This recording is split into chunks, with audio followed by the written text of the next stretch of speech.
नमस्कार। Saint मेरीज़ English high school के सभी बच्चों का ऑनलाइन स्टडी में स्वागत है। पहले तो मैं 9वीं कक्षा से 10वीं कक्षा में आए हुए सभी बच्चों का हार्दिक स्वागत करती हूँ। या अब तक आप लोगों को बहुत सारे विषयों का ऑनलाइन कुछ वीडियो मिल चुका होगा, पर आपका हिंदी विषय का ये आज का पहला वीडियो है। तो आज हम पढ़ेंगे हिंदी लोक भारती की पहली कविता भारत महिमा, जिसके कवि हैं जयशंकर प्रसाद जी। बच्चों, मैं आपको बता दूं कि अब की हिंदी का प्रारूप एकदम ही अलग हो गया है, बदल गया है।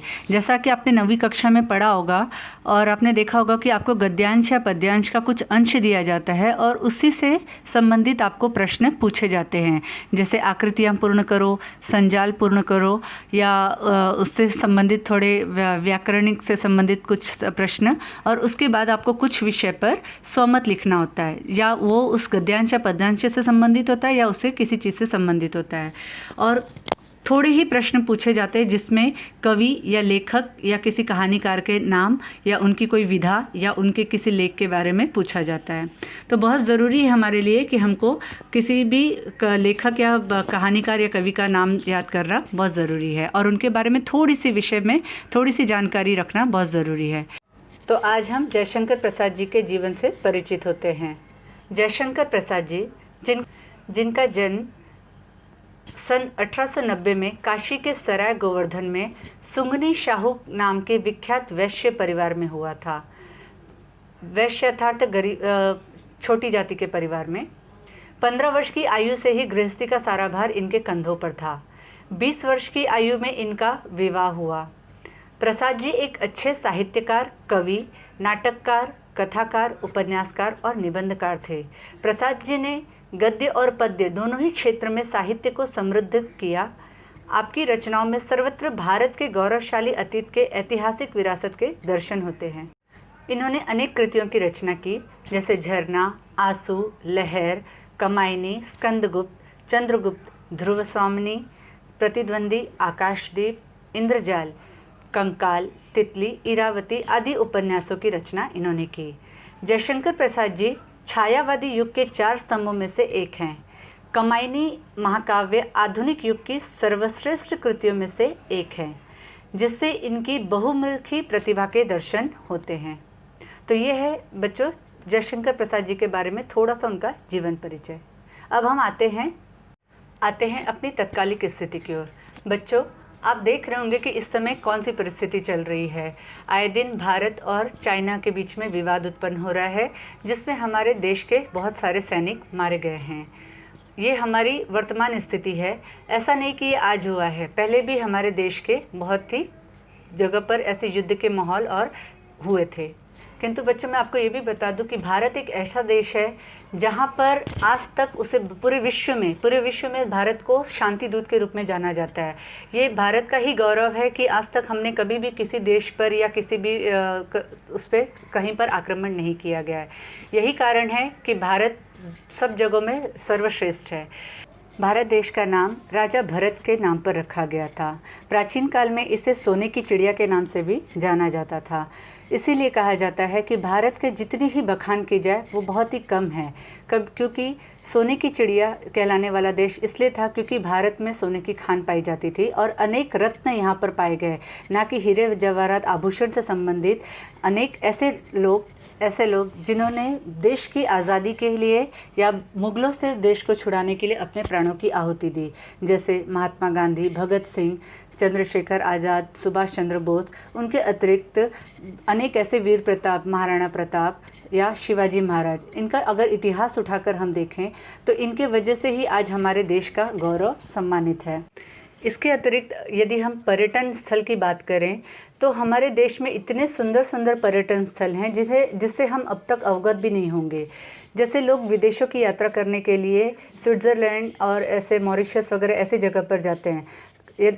किंतु मैं आपको बता दूं कि अगर हम भारत में ही देखें तो भारत में कटरा से थोड़ी दूरी पर एक डलहौजी नाम की एक जगह है, जहां पर बहुत ही सुंदर प्राकृतिक स्थल है, जिसे मिनी स्विट्ज़रलैंड के नाम से जाना जाता है। तो ये भारत की ही महिमा है कि भारत देश में इतनी सुंदर जगह हैं, इतने सुंदर पर्यटन स्थल हैं कि जिससे हम अवगत अभी तक नहीं हैं।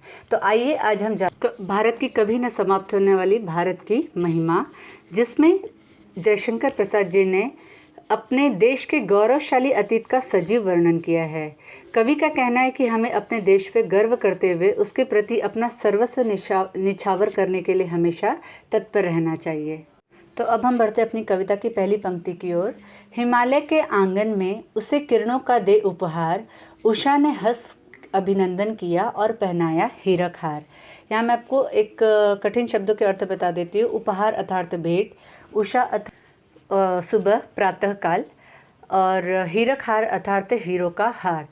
तो यहाँ पर कवि ने बताया कि हिमालय के आंगन में अगर हम अपने भारत का नक्शा उठाकर देखें तो हमारा सर पे मुकुट के रूप में जो ऊपर बैठा है कश्मीर, जो पूरी तरह से बर्फ़ से आच्छादित है, अर्थात वहाँ पर पूरी तरह से सफ़ेद रंग की चादर ओढ़ी हुई बर्फ़ ही बर्फ़ फैली हुई है।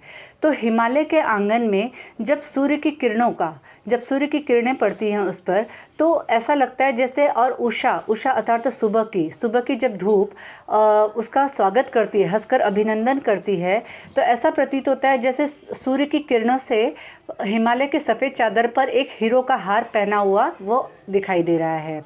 तो बहुत ही सुंदर वर्णन है कि हमारा ये प्यारा भारत देश हिमालय के आंगन के समान है। प्रतिदिन उषा भारत को सूर्य की किरणों का उपहार देती है। तब ऐसा लगता है मानो हंसकर भारत भूमि उसका अभिनंदन कर रही हो, और ओस की बूंदों पर जब प्रातःकालीन सूर्य की रश्मियाँ पड़ती हैं तो ऐसा लगता है जैसे उषा ने भारत को हीरो का हार पहना दिया हो। अब बढ़ते हैं हम अपनी दूसरी पंक्ति की ओर। जगे हम लगे जगाने विश्व, लोक में फैला फिर आलोक, व्योमतम पुंज हुआ तब नष्ट, अखिल संस्कृति हो उठी अशोक। यहाँ पर मैं आपको इसके कठिन शब्दों का अर्थ बता रही हूँ। व्योम अर्थात आकाश, और तम अर्थात अंधेर, पुंज का अर्थ होता है समूह, अखिल अर्थात संपूर्ण, और संस्कृति अर्थात संसार, अशोक का अर्थ होता है शोक रहित, और आलोक अर्थात प्रकाश। तो अब हम आते हैं अपने इसके लिए अर्थ की ओर कि सबसे पहले ज्ञान का उदय भारत देश में ही हुआ। बच्चों मैं आपको बता दूं कि ऐसे भारत में सबसे पहले ज्ञान का प्रकाश किया गया, जिसमें हमारे आपको पता होगा कि गौतम बुद्ध थे जिन्होंने शिक्षा का प्रचार प्रसार किया। फिर बिहार में एक नालंदा विश्वविद्यालय के रूप में थी, जिसमें उस आज के कई हज़ारों साल पहले देश और विदेश से कई लोग पढ़ने के लिए आते थे। तो इसका अर्थ यह है कि सबसे पहले ज्ञान का उदय अर्थात शिक्षा का प्रचार प्रसार, ज्ञान का उदय भारत देश में ही हुआ। फिर हमने पूरे विश्व में ज्ञान का प्रचार प्रसार किया। इसके कारण समग्र संसार आलोकित हो गया, और अज्ञान रूपी अंधकार अर्थात मतलब जिसके मन में जो अज्ञान रूपी अंधकार था उसका विनाश हुआ, और संपूर्ण सृष्टि के सभी दुख शोक दूर हो गए। अब हम बढ़ते हैं अपनी तीसरी पंक्ति की ओर। विमल वाणी ने वीणा ली, कमल कोमल कर में सप्रीत, सप्त स्वर सप्त सिंधु में उठे, छिड़ा तब मधुर साम संगीत। बच्चों मैं आपको बता दूं, वाणी और वीणा आप इसे संबंधित कीजिए कि वीणा किसके हाथ में होती है। वीणा माँ सरस्वती के हाथ में होती है, और जिसे कहते हैं विद्या की देवी, और जिसके ऊपर माँ सरस्वती का आशीर्वाद हो उसकी वाणी अपने आप विमल अर्थात होता है कि एकदम कोमल सौहार्द्य। तो जिनके ऊपर माँ सरस्वती का वरदान होगा उसकी वाणी अपने आप ही मधुर और कोमल होगी। तो वाणी की देवी सरस्वती ने इस पवित्र भूमि में प्रेम के साथ अपने कमल के समान कोमल करों में वीणा उठाई, और उसकी झनकार से सप्त सिंधुओं में सातों स्वरों की मोहक सरगम गूंजने लगी, और तब मधुर संगीत का जन्म हुआ।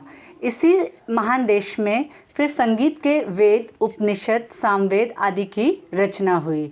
तो ये सब भारत की ही महिमा है जिसका हम बखान कर सकते हैं। तो बच्चों आज के लिए मैं आपका ये वीडियो यहीं पर ख़त्म करती हूँ। इसके आगे का मैं आपको संक्षिप्त विवरण लेके अगले वीडियो में प्रस्तुत करूँगी। नमस्कार, धन्यवाद।